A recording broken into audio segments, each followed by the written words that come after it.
Hello friends, this is Kailash Chandra Volume 1, Transcription number 15. 3, 2, 1, start. Sir, before the House adjourned for lunch yesterday, I had started speaking on the Essential Commodities Amendment Bill.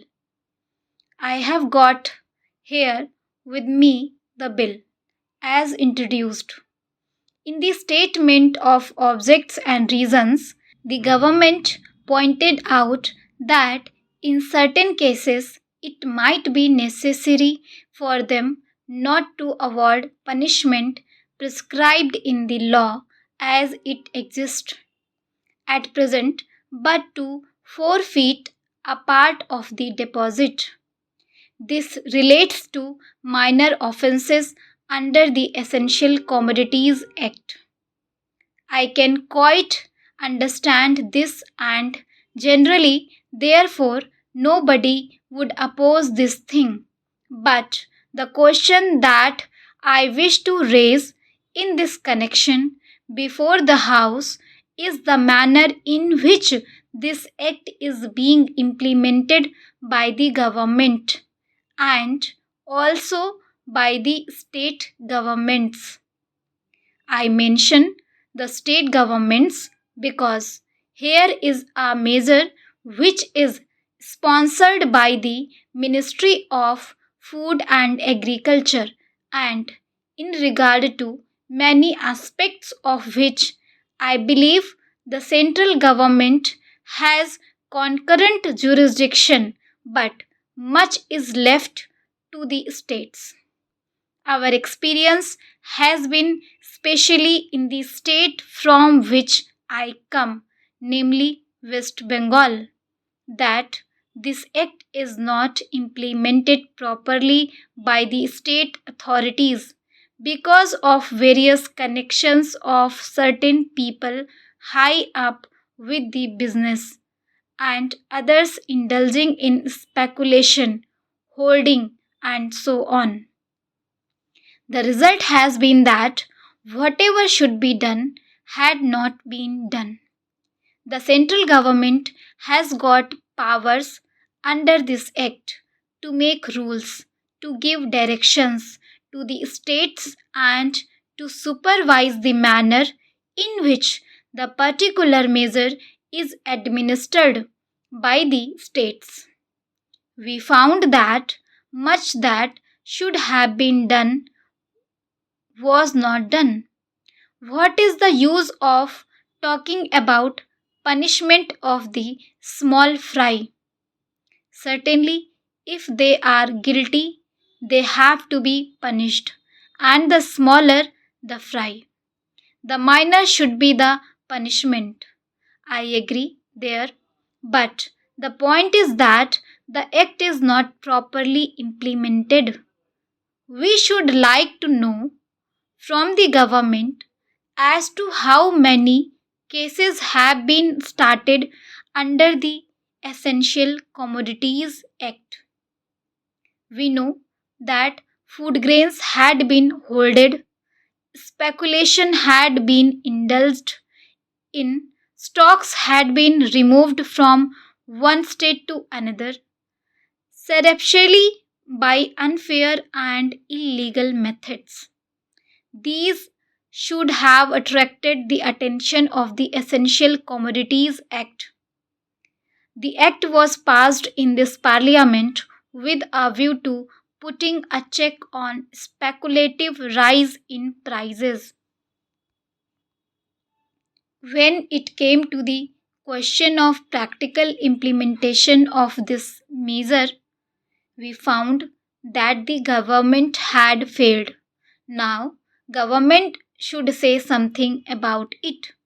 When government seeks to amend an act, it should tell us as to how the parent act which is proposed to be amended has been implemented.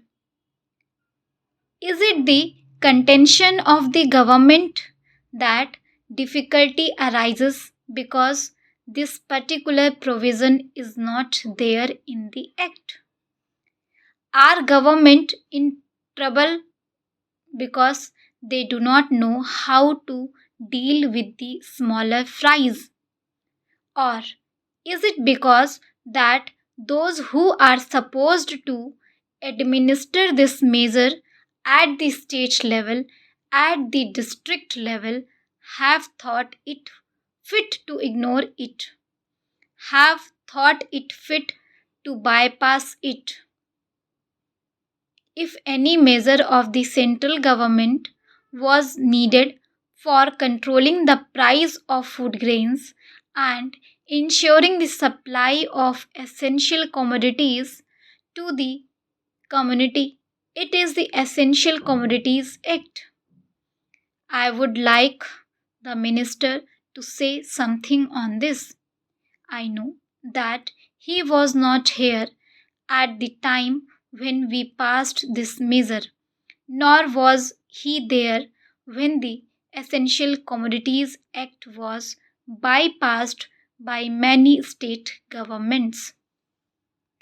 In the past, we had drawn the attention of the minister to this problem, and that minister is now happily going to be the president of the Uttar Pradesh Congress Committee. But here I would like to ask the minister who has stepped into his shoes as to what he is doing in order to see to the proper implementation of this act. How many prosecutions have taken place? The small people, of course, should be dealt with very mildly. I agree and I support the measure. But taking the law as it is today, without this amendment, it empowers government to deal very effectively so far as the provisions of the law go with the big traders, wholesalers, and profiteers.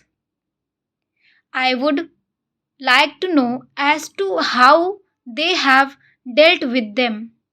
How many are in jail today? How many have paid fine? How many have suffered imprisonment?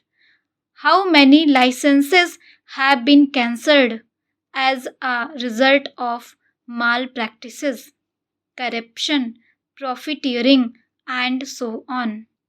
All of which are provided for under this bill.